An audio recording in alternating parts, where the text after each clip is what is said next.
Once again, ladies and gentlemen, welcome back to the Holistic Astrology channel.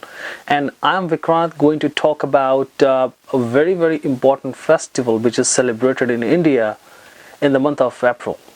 Yes, that's Vaisakhi. And in this video, I'll be discussing the history of Vaisakhi, the great history, and also its holistic perspective. Now, how many among us really utilize the power of festivals to bring happiness into their lives?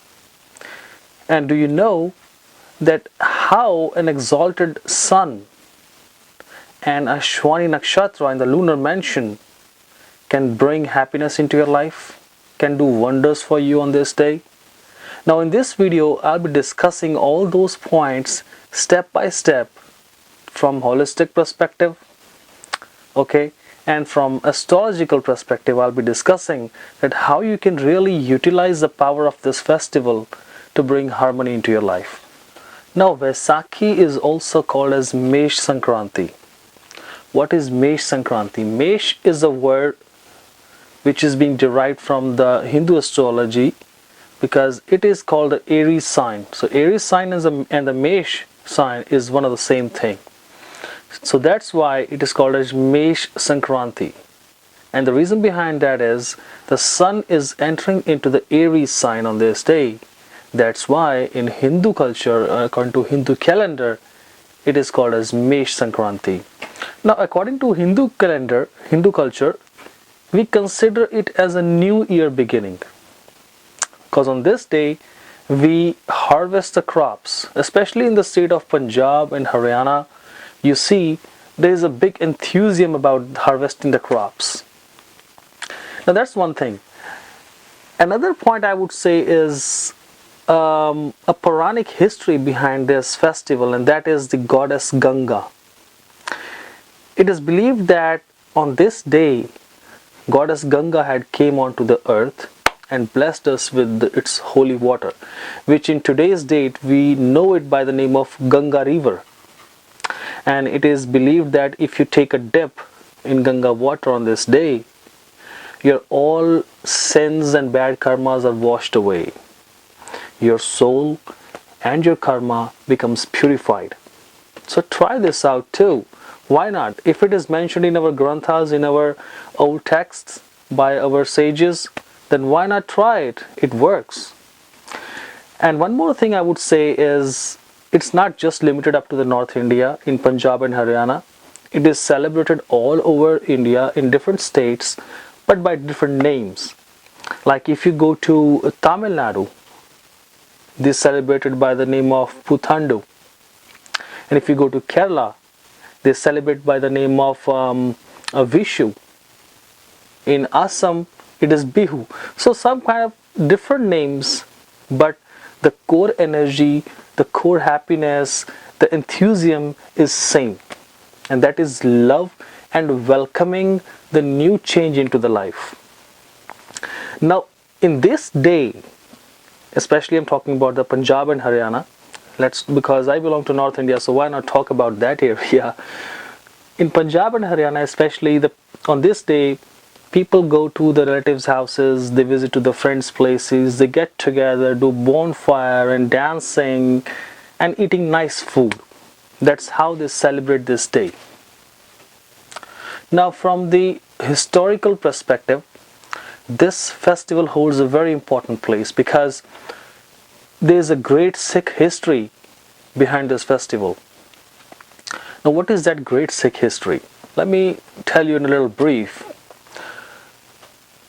Around year 1650, probably around that time period, when there was too much terror in Punjab, the weak was becoming more weaker, the powerful was becoming more powerful. There was a lot of exploitation of weak people, killing of the people for no reason, just to become powerful. So it was like a miserable situation at that time. So what to do? How to fight back? So at that moment, during that time period, one of the gurus of Sikh community, Shri Guru Gobind Singh Ji, they came forward and they created a force which is called as Khalsa Force. Khalsa means pure saint soldier, whose purpose is to help the privileged people, whose purpose is to help the weak people, save them from getting killed, okay, save them from the evil. So he created a force which is called as Khalsa Force to fight back all those evils. That's why on this day it was being created, this force, and we celebrate this day with a lot of respect about the Sikh religion, because they had given a lot of their blood to save our lives in Punjab, to save the self-respect of Punjab or that area, and helping out all the people over there. Even in today's date, you can feel the same enthusiasm, that same passion in the Sikh community, which Guru Gobind Singh Ji has taught, that to stay together, help the people out, share your resources, respect the religions of everybody. You should not be orthodox. Respect everybody's religion. You have a right for free worshipping. Okay, so that's the best thing I believe everybody should follow. Now that's a great history behind the Vaisakhi festival. I mean, I am just discussing a little brief about the Sikh greatness behind this festival. There's a lot more. If we go further deep, we'll find very great facts behind it. Okay, now talking about the holistic perspective also. Now from holistic point of view, I would discuss first a little bit about Ayurveda. Now from Ayurvedic point of view, I would say during this day, when sun is entering into the Aries sign, okay, in the Ashwani Nakshatra. Now what's going to happen here is our Pitta Prakriti goes up. Now what is Pitta Prakriti? Pitta Prakriti in Ayurveda is the heat of the body. So sun being a hot planet already, entering into the Aries sign. Now Aries sign, Lord is Mars. Mars is also a hot planet. Okay. So when this combination happens, our body naturally starts making more heat. Our Pitta Prakriti goes up. Being in an Ashwani Nakshatra, it helps us to heal our all diseases. That's a good thing about it. So what I recommend is we should eat a balanced diet and try to avoid much spices. Not take too much spices. It can further increase your Pitta Prakriti, which can be a trouble for us. Okay. And on this day, when the sun is in the Ashwani Nakshatra is known for its healing properties, because they are called as the healers to the gods.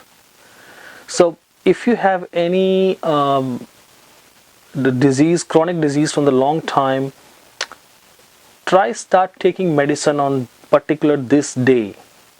The reason behind is it is being clearly mentioned in Agni Puran, which is one of the sacred texts. If you go through the Agni Puran, you will find out a lot of information about astrology.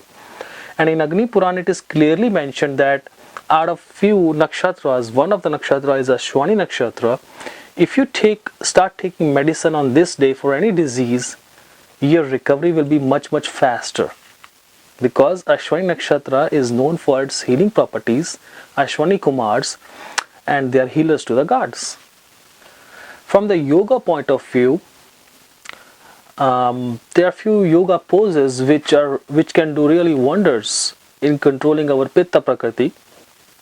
Since we all know that sun is entering into Aries and it's going to be very hot, our Pitta Prakriti is going up.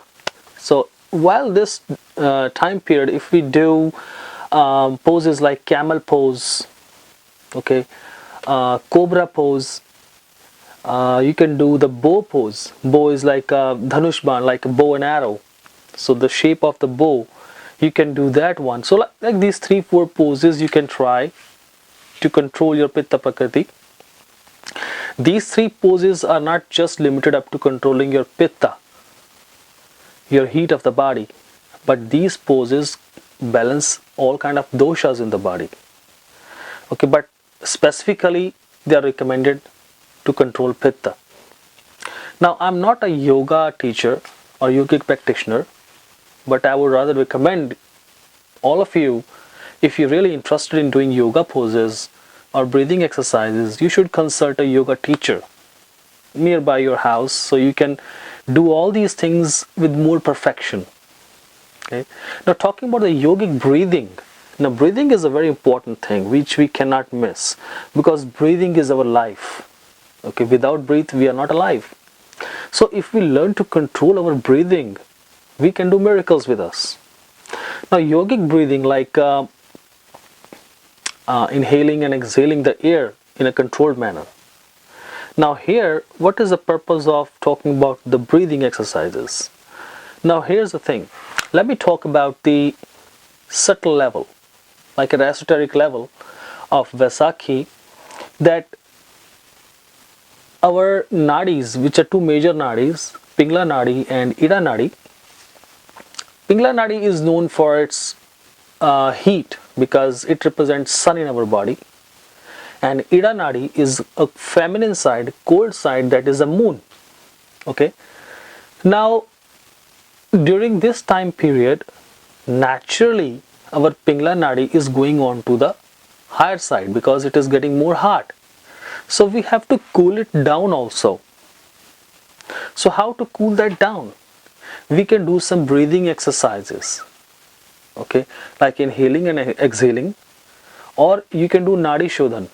Nadi Shodhan is a basic breathing mechanism in which you actually cleanse your body by taking the air in and taking the air out. That is called as Nadi Shodhan. So that will cool down the Pingala Nadi and balance both of them, like Ida and Pingala Nadi will both come into balance. So if you want to know more about this, I have discussed more about the Nadi Shodhana in my previous videos about the chakras, or you can go to some yoga teacher for more information that will help you. Now, there is an astrological significance behind this festival, and that is Sun, which is the natural karka, natural significator of our first house and the 10th house in the Kalpurush Kundli, in the Naisargik Kundli. So first house is our own self, is native itself, and the 10th house is our karma. Sun is also called our soul and our father, or father-like people. And Mars, in which the sun which is entering into the Aries, and the Lord is Mars for the Aries sign. Mars is the significator of the third house, which is our courage, our power. Okay, and the sixth house, which is our health. So from here, we would say that we should be more aware about our physical and subtle health. Okay, by taking the full advantage of Ashwini Nakshatra. So collectively, I would say that in the nutshell, that if we are more focused on our health on this day, starting this day especially, taking the full advantage of Ashwini Nakshatra, then we would be able to utilize the karkas, these two karkas, Sun and Mars, in a right way. Because Sun is going to explore your meaning of the soul, your own self, your own karma, and Mars is your passion, your courage, can unlock the door which can bring more opportunities into your life. Bring the karka of your health also from the 6th house. The Mars will also help you to find out the old chronic diseases being hidden into your body. So how to get rid of them? So you see how medical astrology is coming into play here. I mean, you can connect a lot of branches of astrology at one point, but with this small video, I can't do everything. But yes, we can discuss an essence of that particular thing. Now, there is an important thing which I always discuss, that is the chakras. I can't miss those. So chakras, sun, which is the kark of the first house, let's go from here, that is our head region in the Kalpurush Kundali, and our Agya chakra is right here. Okay, so Agya chakra is very important thing, and Ashwini nakshatra, which is the healer to the god. So look this way, from the esoteric point of view, that when sun is entering into the Ashwini nakshatra, our soul, our mind is right here, because Agya chakra is a combination of sun and moon level, combination of soul and mind, and Ashwini nakshatra is playing over here. That means it's gonna help us to clear all our negativity in the mind. We all face difficulties in the life, we all have good things and bad things, and we store them as a debris behind the counter. When I mean behind the curtain, we keep all those things. Some of the things are useful, some are just a debris. So those all debris, the old bad memories, can be cleared up with the help of Ashwini nakshatra if we really do those poses of yoga, if we really do those breathing exercises, and focusing on the mind will help you to clear out the old emotional thoughts. So that means our all negative thoughts will go away if we try. Now also, when this Agya chakra is coming into play from the head region, but how can Mars won't play anything here? Mars is also playing an important role. And what is Mars from chakra point of view? Mars is controlling our Manipura chakra, which is called the solar plexus chakra. Now here's the thing, Agya chakra and Manipura chakra, and they both are intertwining, they both are crossing each other. I mean, they're both working together, they both are coupling. So here what's happening is, Manipura chakra is the core energy.